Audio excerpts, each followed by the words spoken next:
Bermula 15 Jun, kerajaan akan memberikan pengecualian cukai jualan sebanyak 100% ke atas penjualan kereta penumpang pemasangan tempatan. Dengan ini, harga kereta CKD dijangka akan turun sekurang-kurangnya 10% sekaligus menggalakkan jualan sektor otomotif tempatan yang terjejas sepanjang tempoh PKP. Selain itu, bagi menggalakkan pertumbuhan industri otomotif negara, kerajaan bersetuju untuk memberikan pengecualian cukai jualan sebanyak 100%. Ini saya sebutkan, pengecualian cukai jualan sebanyak 100% ke atas penjualan kereta penumpang pemasangan tempatan dan 50% bagi kereta penumpang yang diimport bagi tempoh mulai 15 Jun 2020 hingga 31 Disember 2020. Pengeluar kereta dan pengedar kereta sudah tentu akan memberi lebih lagi diskaun, insentif untuk menggalakkan pembelian kereta untuk tahun ini. Sama ada TIV untuk tahun 2020 akan meningkat kepada 607,000 unit pada tahun ini. Itu belum boleh dipastikan pada masa sekarang, tapi insya-Allah kami berharap insentif ini akan menggalakkan pembeli-pembeli untuk membeli kereta. Kerajaan juga memberikan pengecualian cukai jualan sebanyak 50% kepada kereta penumpang import atau CBU. Untuk rekod jualan April mencatatkan penurunan sehingga 99% dengan hanya 141 unit terjual sepanjang April berikutan pelaksanaan Perintah Kawalan Pergerakan PKP.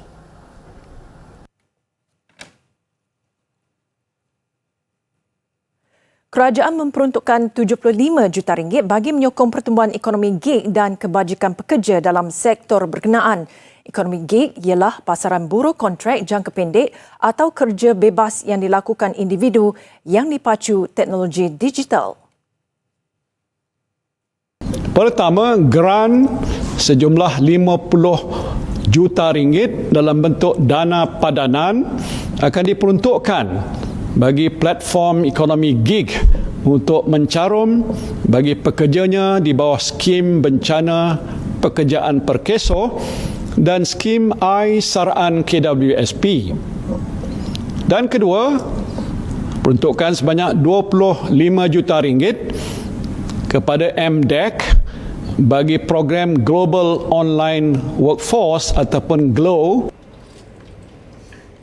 GLOW bertujuan membimbing rakyat Malaysia menjana pendapatan dalam talian melalui pelanggan antarabangsa. Bagi meleras dan memantau pelaksanaan kesemua inisiatif ini, satu jawatan kuasa khas pekerjaan nasional bakal ditubuhkan. Jawatan kuasa itu akan dipengerusikan bersama Menteri Kewangan dan Menteri Sumber Manusia bersama sektor swasta dan sektor awam.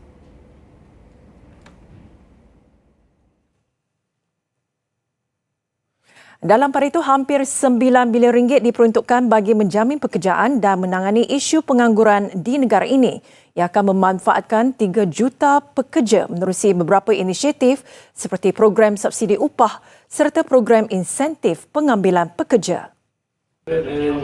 Program subsidi upah dilanjutkan 3 bulan lagi dengan peruntukan RM5 bilion. Memandangkan sektor ekonomi mula dibuka secara berperingkat, subsidi upah kini ditetapkan pada RM600 sebulan untuk setiap pekerja terhad kepada 200 orang bagi setiap syarikat. Bagi pekerja dalam sektor disenaraikan dalam aktiviti ekonomi dilarang sepanjang PKPB, majikan boleh memohon dengan syarat pekerja menerima bayaran subsidi secara langsung. Program insentif pengambilan pekerja berjumlah RM1.5 bilion.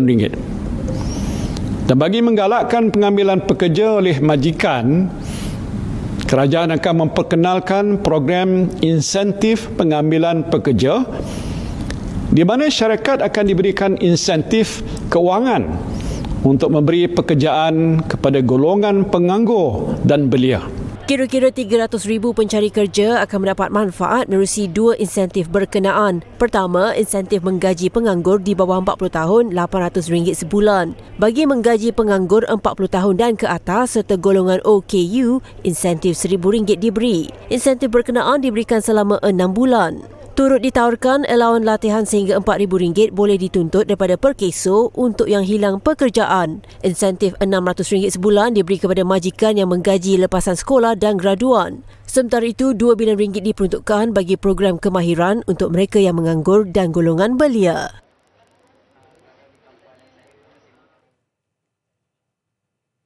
Baiklah, di samping itu kerajaan bersetuju untuk memberi galakan cukai bagi menarik syarikat luar negara memindahkan lokasi perniagaan mereka ke Malaysia.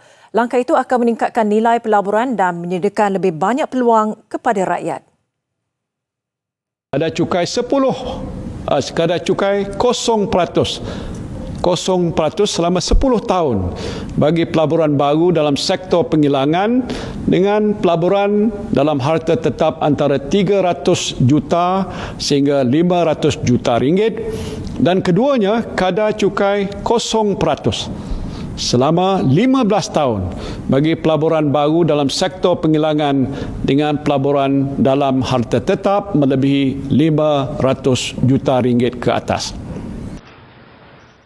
Kedua-dua insentif itu berkuat kuasa bagi permohonan yang diterima dari 1 Julai hingga 31 Disember 2021.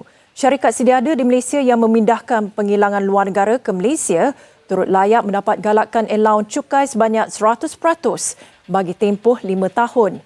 Bagi membantu syarikat menaik taraf teknologi dan menembusi pasaran global, kerajaan bersetuju dana strategik pelaburan tempatan diberikan untuk pusingan kedua.